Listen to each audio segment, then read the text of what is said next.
That's the most exciting part, right? Tournament. Okay. Good afternoon. My name is Angela, and I'm going to talk about the First Tech Challenge, or FTC tournament.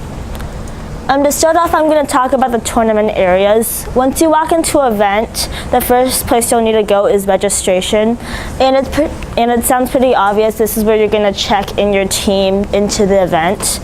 Next, you'll go into the pit. This is where you're going to spend most of your time in an event. This is where you're going to be when you're not in the judges interview or the game.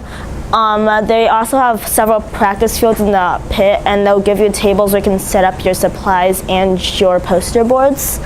And next is the competition fields. This is where you're gonna compete the game, both the autonomous rounds and the driver controlled rounds.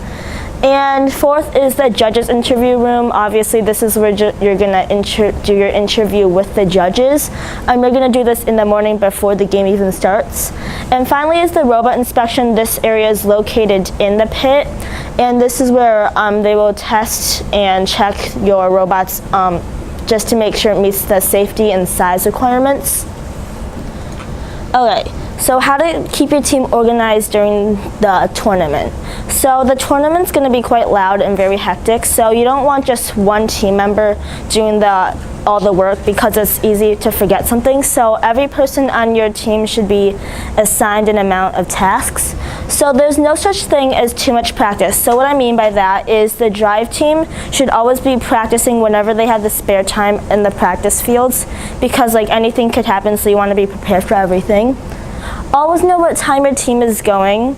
So while in the pit, it may seem like you have a lot of time because there's lots of rounds, but you always want to keep track of the time and don't get distracted, or you might have to do all the tasks like last minute, and it's really easy to forget something like that. And scout other teams. So scouting is basically just interviewing other teams about the robots. I'll talk more about that later. But when a team member has nothing to do, they should be scouting. And down here I just have a few tips. Make a checklist of the things you need to do and prepare before competition day. So on the checklist you can put things that you want to prepare before the game, like checking the battery on your phone or tightening gears and making sure your wheels are tightened. And have your robot tested and ready at least 2 rounds before your team's match. That way you're prepared and you know everything's ready and you don't have to be worried and stressed. Okay.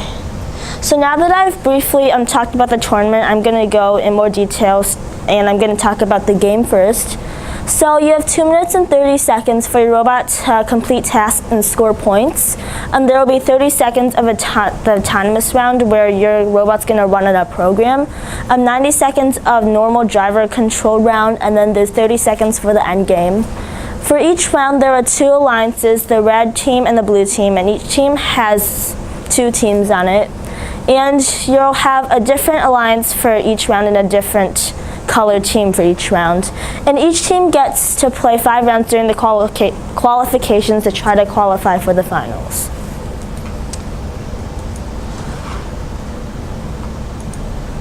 Okay, communication with allies. So before the game starts, a schedule will be released by First showing all of your alliance partners and opponents for each of your rounds. So before the game starts, make sure you meet with your team members for each round. Discuss the strategy your alliance will use for the game. Make sure to know your alliance robots' strengths and weaknesses. This way your alliance can make a plan on which each robot should focus on.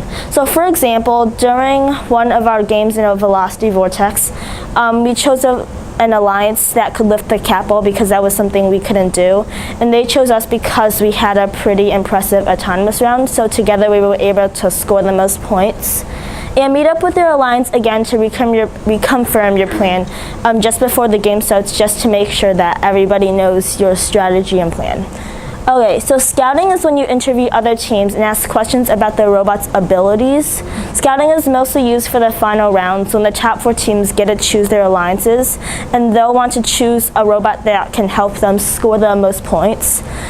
So when you're scouting other teams, you want to ask them about their attachments, their robot design. Make sure to not only ask about their driver controlled round, but ask about their autonomous round and their program also.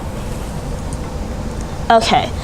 So the drive team consists of 3 members. There's 1 coach and 2 drivers. 1 is the manipulator and 1 is the driver. So starting with the driver basically just controls the movement of the robot, and it just takes the robot where it needs to be to complete the tasks. The manipulator is the one that is controlling the attachments, so they could be controlling like a lifter, a shooter, or a collector, and these will be the attachments that perform the tasks. And finally, the coach instructs and advises the team on what to do. Since the driver and the manipulator will be focusing on the robot alone, the coach is able to look at other details in the game, like the time and what the other robots are doing. And the coach can be a mentor or a coach, or it can also be one of your team members. All three parts of the drive team are equally as important. You can't succeed without one part of the drive team missing. Okay, the autonomous round is the first 30 seconds of the game, and during autonomous you'll have to use a program, not controllers. So possible mistakes and how to avoid them. So to run your program, you'll probably need to use a lot of sensors, and sensors are something that can be really sensitive, so they can have errors quite easily. They may malfunction. For example, our color sensors easily malfunction a lot. So once you get to the event, always make sure you read the sensors and recalibrate them to make sure that they're working. Always run your program more than once just to make sure it works.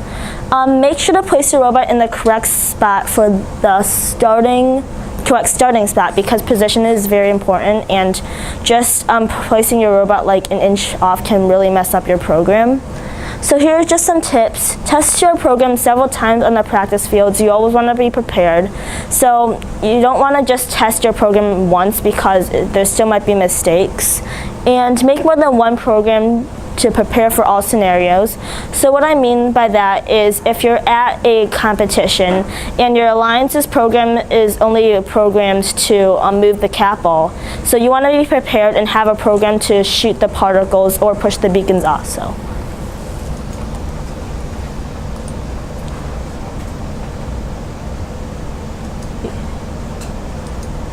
Okay, the driver-controlled round is the second part of the game. There's 1 minute 30 of the normal driver-controlled round and 30 seconds of the end game. And this is where the drive team will be controlling the robot with their controllers. So how do you stay focused during the driver-controlled round? It'll be really loud. The audience will be screaming. The judge will be talking really loudly. So one tip is to try to stay focused.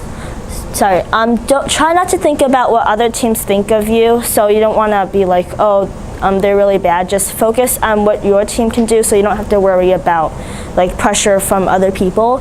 And focus only on your robot. And how to do that is, before it starts, you'll want to talk to your alliance about your team's plan. So that way they know the strategy, so you don't have to worry about your alliance. You can only worry about your own robot. How to get effective communication and coordination among the drivers and the coach. So act as a team, not as individuals. You don't want the driver to be thinking only about their part of controlling the robot. The manipulator and the driver should be thinking together. So the manipulator and the driver should all be listening to the coach, because the coach can see the entire field. So the coach can see that your alliance partner is focusing on shooting particles into the center vortex, so it can tell the driver and the manipulator to focus on a different task.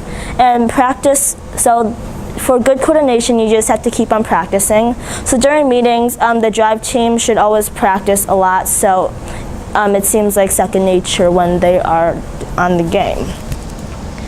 Okay, so now that I've talked about the game, I'm going to talk about the judges interview. First of all, what is the judges interview? It's done before the game even starts, and your team will go into a separate room with the judges where you can just present your team. In your interview, you not only want to talk about your robot and your hardware and software, but about your team also. So here I have some topics that you can talk about. So the building process, like designing your robot, mistakes you made, how you learned to build your robot, how you came up with the best design possible. Your programming process, how you learned to program, how you chose what programs to use, and how you had a plan for your program. attachments that basically relate to the building process, how you came up with the best attachments possible and how you worked with them and how you wanted to make them better. Same with programs, how you made mistakes and how you solved them. How did you solve problems? The judges want to know that you are able to turn a bad situation into a good one and you're able to learn from your mistakes. Teamwork is really important because they want to know that you don't work as individuals, but you're able to work together with other people, even when you disagree with their ideas. Gracious professionalism is really important, so talk about that. Community outreach and also fundraising.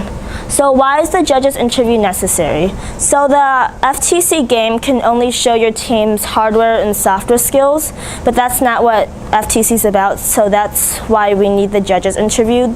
In your judges interview, you can show your team's teamwork and sportsmanship. And also show all the work stuff like that. I saw the note. Okay. So what was our interview strategy and preparation? So we started with giving each team member a set of topics to present. So we wrote down all our notes and main ideas for topics on paper, and we were able to create an interview outline. So we first started rehearsing with the notes in our hands, but as we rehearsed more, we were able to memorize the material. So we asked our parents and mentors for advice and constructive criticism to make our presentation better, and we also let them help us time it, so we were under the time limit. And we videotaped our presentation to see if we can improve our body language, eye contact, and overall presentation. And I would just like to say, when you go into the judges interview, you can either just create your own presentation or you can just let the judges ask questions, but we preferred to make our own presentation because that was just easier for us. And finally, questions and helpful tips for the interview. So after our presentation, the judges mostly asked questions about the engineering notebook, like how we organized it, how we chose who would write in it each week. They also asked us how we made decisions as a team and how we could solve arguments and make decisions together, so we wouldn't be upset with each other. And the judges also asked our team how we use gracious professionalism and spread first in our community. So here are some tips for your interview. Don't be nervous. You don't want to appear uncomfortable in your interview because, body language and eye contact is really important. I know I already said this, but it's just really important because when you're not looking at your audience, then they'll think that you don't really care. Don't be afraid to talk about your team's failures and mistakes along with your accomplishments, because what's important is how you'll learn from them and not repeat them. So when answering questions, make sure everybody gets a chance to talk because this shows teamwork. Thank you for listening. Here I have some websites if you want to learn more. And are there any questions?